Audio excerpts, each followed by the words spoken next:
Hi everyone, I'm Airier, and today we're going to be looking at a redo of Epithet Erased. This is going to be Epithet Switched, Episode 1, Racking the Museum by Jelly Daisies. Now, if that name sounds familiar, okay, wow, you've already seen this video. Great. From what I've heard, it's been heavily recommended. This is associated and apparently written by, I'm going to butcher this name, Kandaru Drymore, and if anyone recognizes that name, it's because of the video, this is basically Epithet Erased. I know that because it was freaking awesome, and I watched it to start watching the entire This Is Basically series by Jello Apocalypse. And frankly, it was a good choice because it was really good. So, if this series, which is involving them, has anything on the same level of quality, I'm going to like that. I like the humor, I like the style they did, I like some of the art they used. If this is on par with that, this is going to be fun. Beyond that, though, I'm not really sure what we're getting into here. I know it's saying it's a role swap, but does that just mean they're going to cut and paste the characters around? Or are they going to do something completely different, just go all in? I don't know. But I'm really curious finding out because I just want more Epithet Erased, man. I know the book's coming out. I saw some of the Jello Apocalypse things that were not entirely saying the word soon, but they were basically that on Twitter. So yeah, I don't know where we're getting to. We're going to jump right in, see how this goes, and see how much I enjoy this. You guys know the deal. Link below, original video. Hit it up. And when you're done, don't forget to leave a like, comment, subscribe. Let's get started. Interior, Sweet Jazz Museum, night. We're inside Sweet Jazz Museum. Oh, narrator setting the scene. Nobody remains. It's dark and So quiet. are they just going to do voiceover over until a black baseball images? shatters a window. Or they're going to have a baseball in a window. Following the sound Into the is museum? a young boy with a baseball backpack and brown hoodie. Giovanni Potage. Hello? Oh my god, did you hear the little voice like, hello? Oh, just... I like it because it has a higher nasal quality that Giovanni actually had in his more adult form, but they made him a kid! Okay, 1, cute Giovanni. 2, little Fang. 3, that's a very big baseball. Did they change his power to baseball from soup? Or did he... No, okay, it's a backpack, never mind. I love this, and that little hello. Let's listen to that again. With a baseball backpack and brown hoodie. Giovanni Potage. Hello? Yeah, there's definitely a nasal quality to the voice, which actually matches the voice that he had normally. Like, it's a lot higher pitched, which makes sense because he's younger, so good job on the vocal casting. It actually makes a lot of sense, but also, did he just... It looks like he's breaking into the museum. Oh my god! I guess he's great at crime. No response.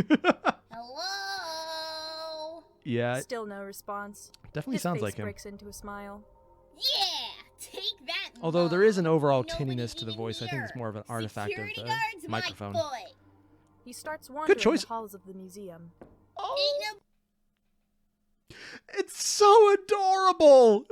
Look at that, like the little blush, the sparkle. He's even doing the hero landing pose with his tongue out of the tiny little fingers, like, yeah, I'm awesome, yeah. I can't even. I love the art here.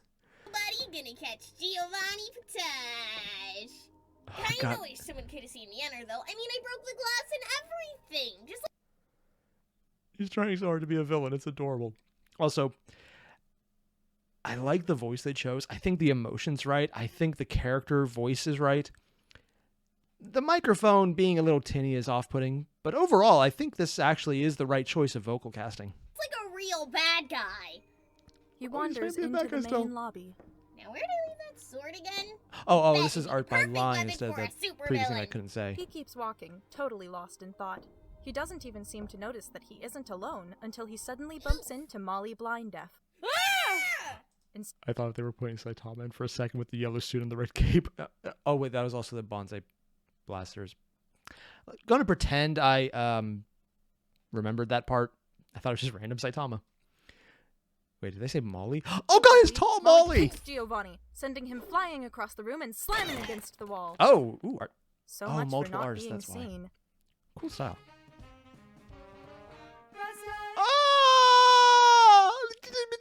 Look at that! Look at that! It's an adult Molly! Okay, that's cool.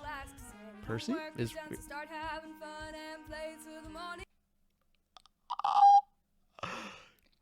Okay, just freaking adult Molly for one. It's so freaking adorable and cute.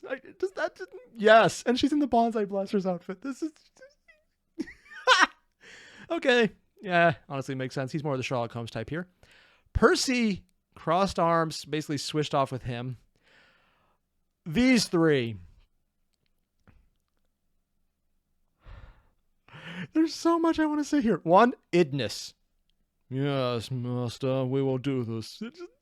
Him, straight face, but freaking smiley, like arms up. He's like, yeah, we're going to do a thing. Yeah, we're going to do crime. Ah. Mara. And then just Zora switching with Gerbil. Best character. Switching with the best character? Sure, why not? He's in her outfit. He has the... Is that lipstick?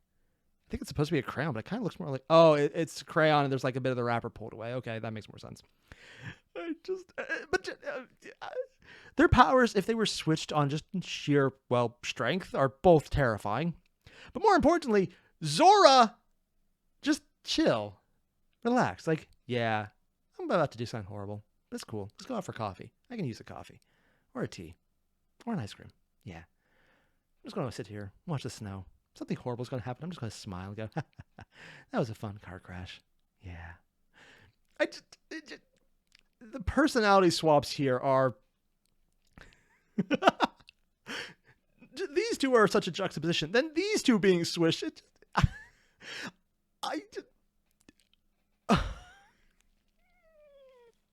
My only regret is that this is probably going to be in the museum because it literally says museum in the title. So we're not going to get to these two. I want to, though.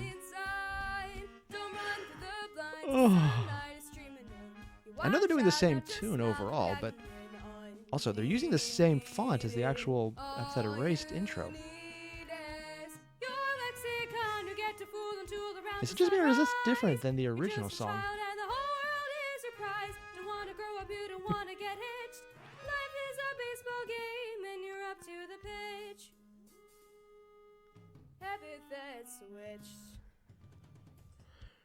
So they're not just switching around the characters. They just redid the entire theme song. Re-recorded, because I'm pretty sure that's the same person singing is doing the... I think it's the same person singing is doing the narration, which I think is also Kendara Drymore, which I realize I'm still mispronouncing the name on, but it's me. I fuck up names all the time. Cool on them to do that. Hey! Audio project. Well, not really audio because you have video elements as well. Rocket in the museum! A lot louder there and still very tinny. Good emotion, Flashback. though. Earlier that day, So then I told her, Linda, you can't just take my stuff without asking. Maybe I needed those anti-Lin. Wait. Was that? And they didn't have it. Okay, so I'm assuming that's, if they're switching off roles, that's Giovanni's mom. And they made her a New Jersey parent? I know it's supposed to be Sweet Jazz, but no. This is now New Jersey. Also, I cannot say a New Jersey accent to save my life. I have family in Boston. I am contractually obligated not to do that accent right. I couldn't because me, but I also can't because that. Otherwise, I'd wake up the horse's head in my bed. Not really sure where they would get that because, family, but still. Not going to ask questions. Wait. I recognize Crash because the face was very prominent and they all got turned into 6. Did they really just do all of the bonsai blasters as kids? Okay, no. Sorry, I saw the smoke. I was like, wait, is his hair on fire? Oh, and it's just her with a cigarette in a museum. Oh, God, she's a horrible parent. But she's also swapped with Molly's dad, so... Oh, God, what are they going to do? What are they going to do to make her... Oh, no. Don't fill his shoes. Don't fill his shoes. I forgot about how bad he was. I really managed to repress that. It's like, oh, they're going to do something horrible here, but also at the same time, everyone. He still kept the glasses, which is why I kind of recognized him. But everyone else, what is going on here? And Spike with a raven and I love the character art, especially since, you never really got to see a lot of the character personalities because a lot of them were either knocked out immediately or in jail with, face coverings. So they really redesigned everyone because they didn't have much of a design beyond face covering, other than Crash, who, this is the suit you got to know him in. Hell, that's why I recognize him. Oh, just Giovanni. I'm loving the art they're using. Rollers. What? Of course not. But I could have needed them. Giovanni, a portly woman with a cigarette in one hand and a phone in the Gio other, gossips Mommy. eagerly. On the other side of her, Giovanni. Wait, does that and mean his Gio is classmates his first name and stand around, Portage is like an whispering. extra? She's distracted. Come on, this part of the museum's boring. Fred, a curly-haired boy about Guessing that's red because curly haired. But let's go back to the part right here where someone is eating him.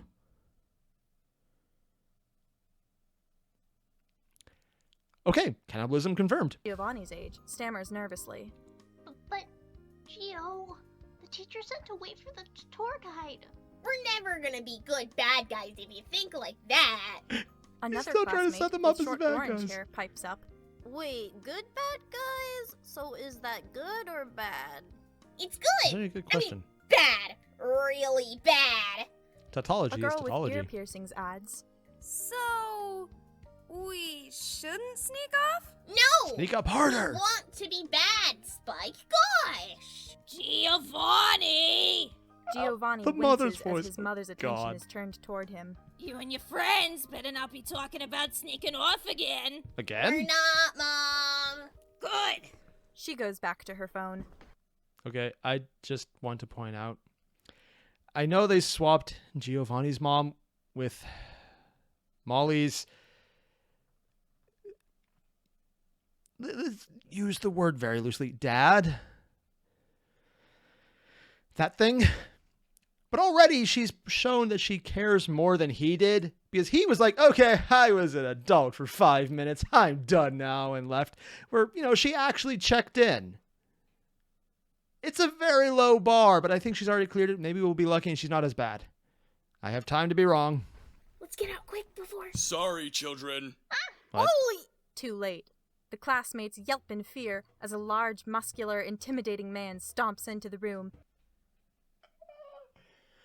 Okay, there's a few things I want to point about this art. One, a lot of art has very static images you look from, the posing and the way you orient the scene. It's usually very straight on just to have things happen, foreground, background, all that stuff. Here, though, you're looking down at an angle that emphasizes two things. One, Ignis is huge.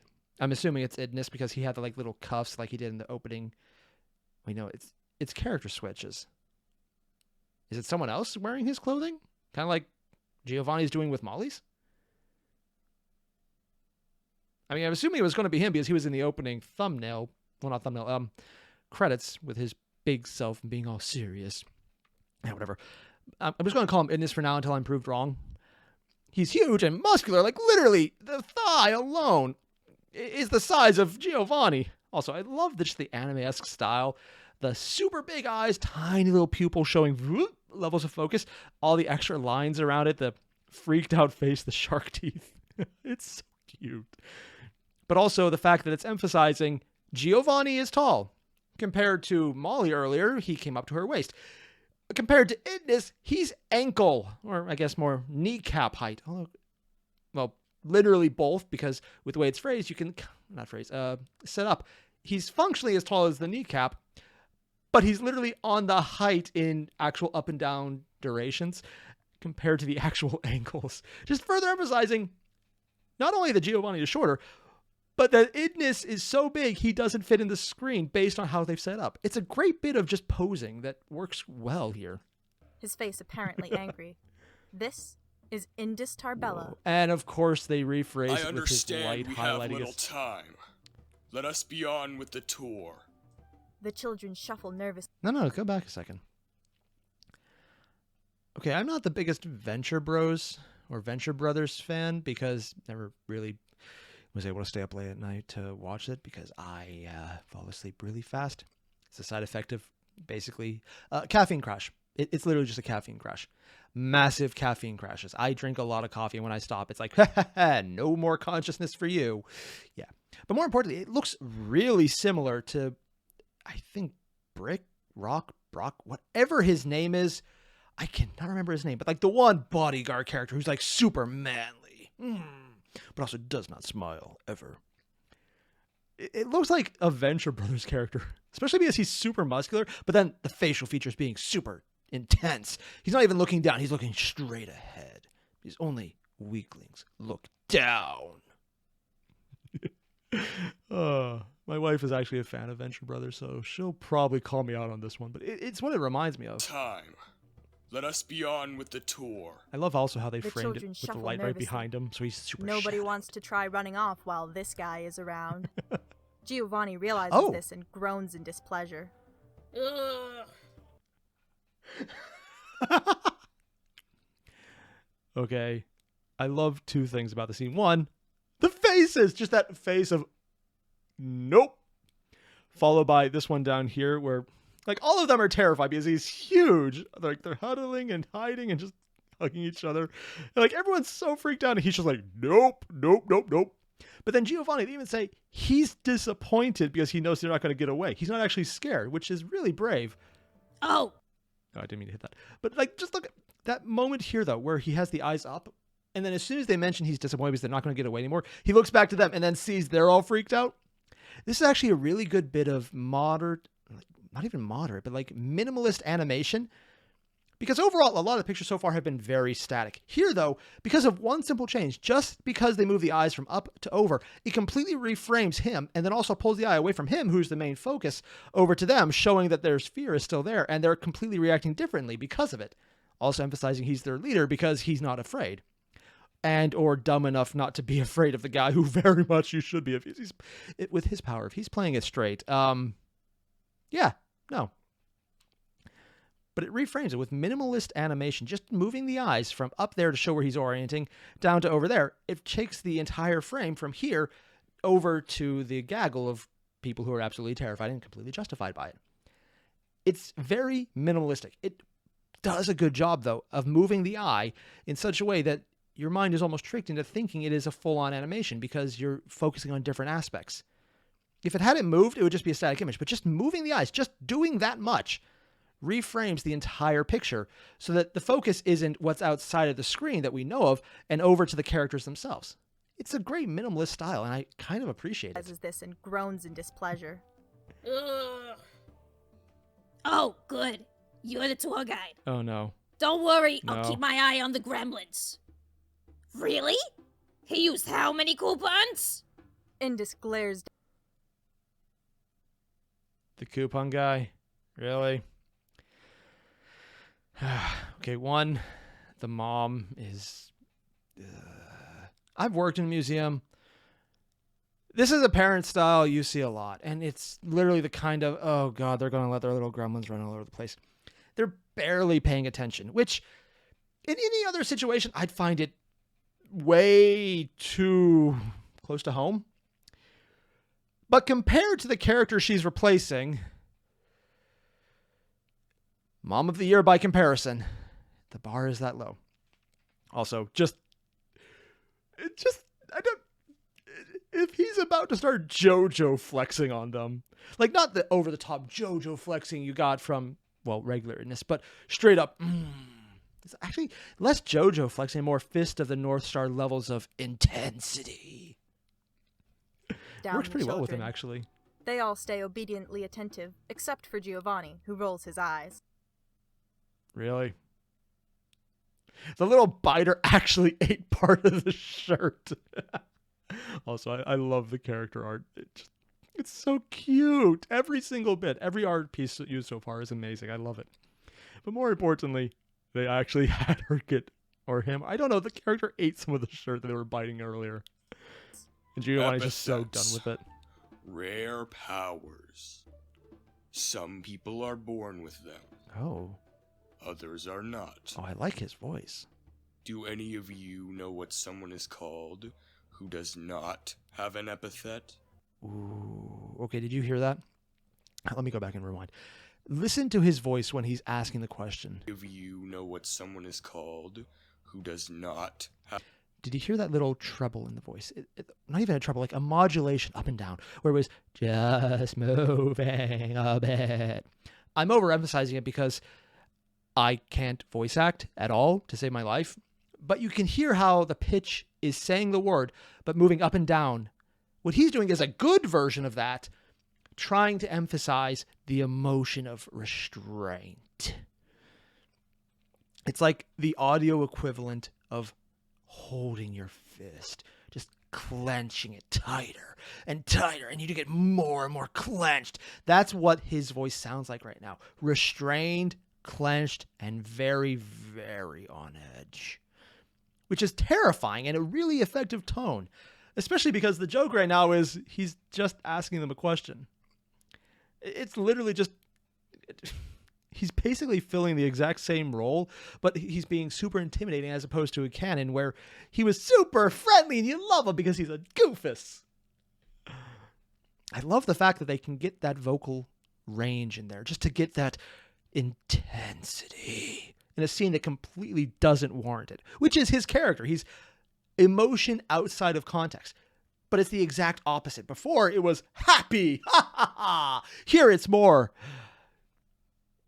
this level of just, I can murder your entire family without blinking, as opposed to just the scene where it's like not justified. It's so damn well done. Have an epithet? Money. And those who do? Inscribe. Oh, they just went through Monday and Inscribed. Correct. Indus turns his glare away and starts marching down the hall. The children follow. Okay, this is a scene I really want to highlight because look at this. Between all of the people here, the eye is immediately drawn to Giovanni because he's the highlighted form. But specifically, they're doing something that a lot of static art I don't really see used often. In film, when you want to focus on a character and there's people in the foreground and the background, you adjust what the focus is. And I don't mean just like what you're looking at, but the actual level of detail. These guys are blurrier, so they're out of focus, where the background has less to focus on, and the one person who's also in a very clear picture has his face covered. So the only person whose face you really see and focus on is Giovanni's. But the people who have faces, mostly I think him, he's in it and he has a lot of facial detail, but it's just blurred enough that your mind skips past it to focus on Giovanni, especially because the eyes where you would see them draw you to him because that's what they're being, not really looking at. You can tell he's looking at something outside the frame. But in the meantime, you see Giovanni, so your mind fixates on that because it's, one, being directed there, and two, the only part that's fully in detail with a face in actual full focus. It's interesting, though, because I don't really see many pieces of art or printed or even digital static images that utilize blurred foreground as a way to emphasize a highlight or even just show a background piece or even a midground piece. It's really cool to see that done. It's basically taking the technique from film and using it in a very much static medium. And it transfers over pretty well. I like it.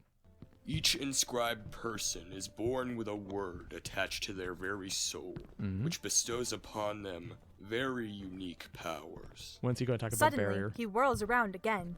Who here is one of those few? It literally sounds like he's Giovanni, thanking them. he is inscribed. Mom! That's top secret bad guy info. Okay, I think it's just the mic for the person recording. I love their voice. I love how they're so high in register because it basically sounds like a little kid version of Giovanni. Great choice. It just sounds really good. But yeah, the mic is a bit of an issue on that end. But that's something you can fix because the voice itself is right.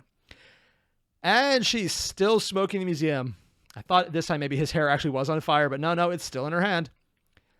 And the fact that she responded to Ignis's question,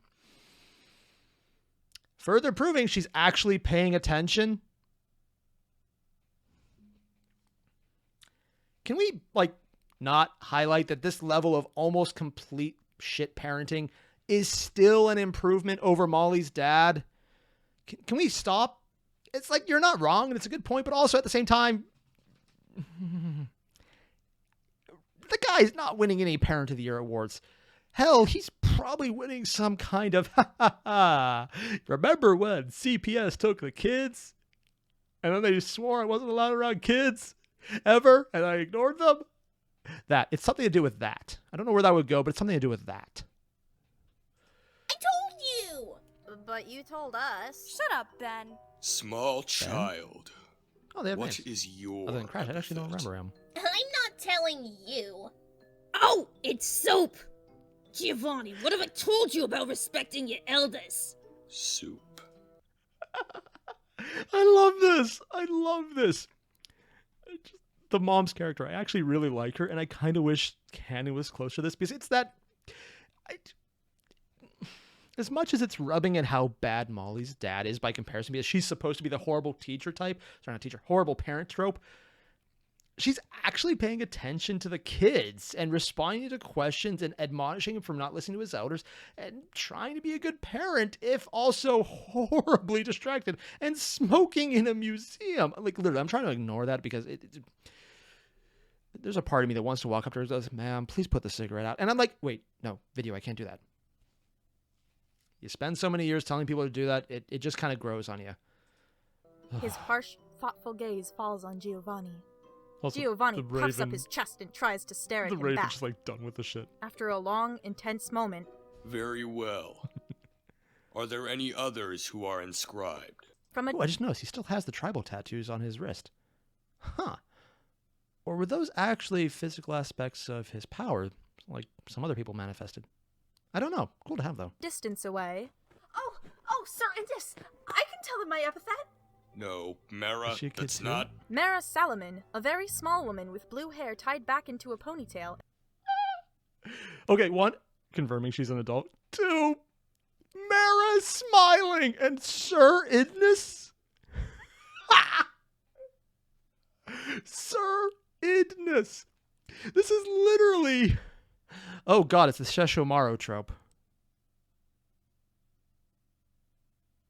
Oh god.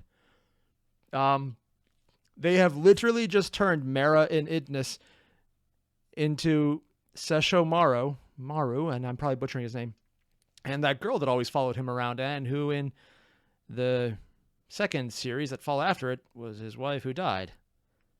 I have mixed feelings about this. All of them are, I don't care, because Mara's smiling. There's something uniquely amazing about that, and I love it. And martial arts tape wrapped around her hands and lower it's legs martial arts tape? runs up to the Huh. group while carrying a large wooden box. Oh, More help! surprisingly, she can lift My that. epithet is very entertaining to annoying kids. Mara, Annoying kids. Oh, yeah? What is your epithet? My epithet? She sucks in a deep breath, then smashes the box between her bare hands, releasing all the contents inside. It's fragile.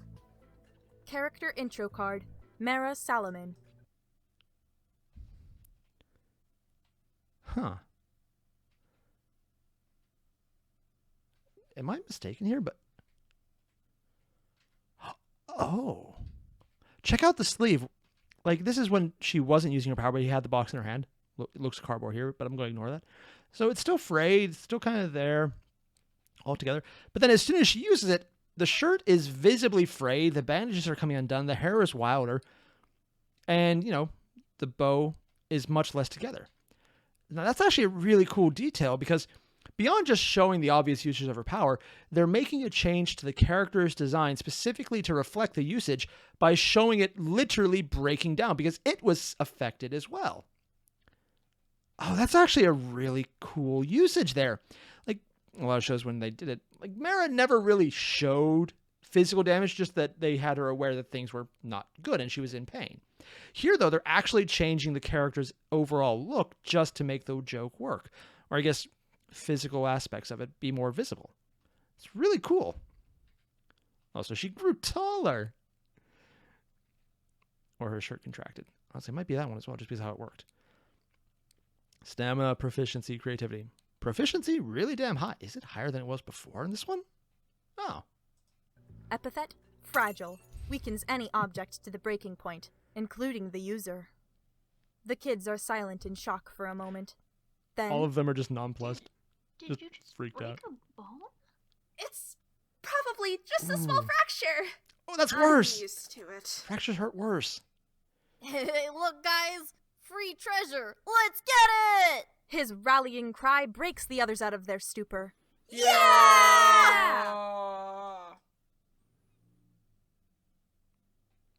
Just gonna cell phone myself here. As a kid, if a box of loot in a museum broke open in front of me and someone said treasure, I would be the idiot who then jumps in, is like, treasure, yay, and ignore the fact that this is stupid. I'm just gonna give it to them. Yeah, kids would do that, and ironically, that would happen, and I'd be one of them. Oh God. And that was part 1 of Epithet Switched, the first episode. I just really like this. I'm going to take my time because there's a lot of little bits and pieces here in the art. And the art is really good. There's a lot of details. There's a lot of posing information. There's a lot of little changes they made that I kind of need to go back and rewatch maybe on my own time. They're just between just changing up how Mara looked between the usage of her powers. How many things have been going on in the background I missed? I mean, it's me, so probably a lot, but that's just more me, though. I like this. I'm only a bit into this, and already I just want to take my time and enjoy because they're making so many changes to the characters. Like, the mom, they're trying to make her a horrible parent, but honestly, no, they're failing because she's actually still coming off as unattentive and probably bad, but compared to who she's replacing, so much better, which honestly I think is an upside to this series because I like it. Because I really hated that dad. Jello Apocalypse did a great job at making that dad really distinct.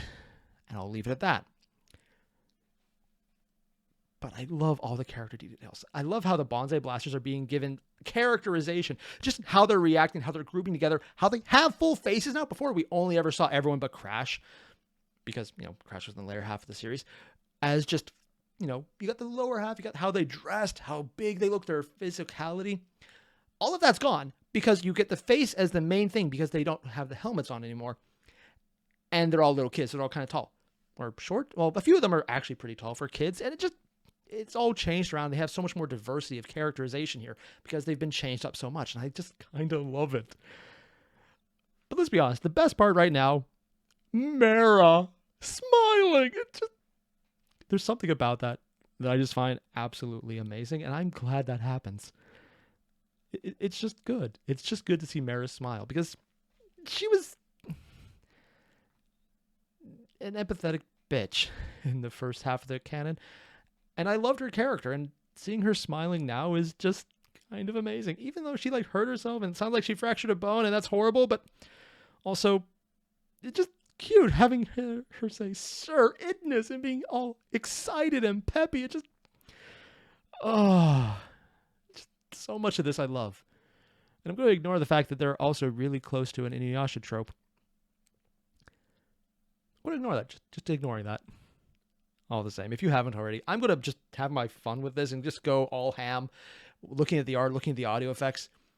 Overall, I'm recommending this one. This is a really good series. And, well, it says episode 1, so I'm assuming it's going to be a series. There's only a single episode out right now. But I'm going to take my time and just dig into this because it's fun. If you haven't already, link below, original video, hit it up. And when you're done, don't forget to leave a like, comment, and subscribe. Probably should say the one thing I'm critical about here is probably that they just made this really damn quiet. I've got my audio turned up significantly higher than normal to hear this. And even on top of that, some of the audio is much lower, some of it's much higher. It's not very well balanced. That said, that's something you can take care of in post-production. The hard parts, though, were the art, which are great. The story, which honestly, I love the lines so far. And just the design of the characters in the world and how they're all fitting together. All of that is good. All of the personal contributions are good. The one thing I think there's an issue with is just maybe a bit of the tinniness on the mic for some of the voice recording and the audio balancing, which is not really a huge deal. It's things that can be fixed. And once that's out of the way, hot damn, I think this is just great. I want to read. I was going to say read. Wow, my mind. I want to watch more. So I will. I'm going to take my time and have fun with this. So again, link below, original video. Hit it up. It's really damn good. And I would love more people to see this because it's just fun. And again, I'll see you guys in the next one. Adios.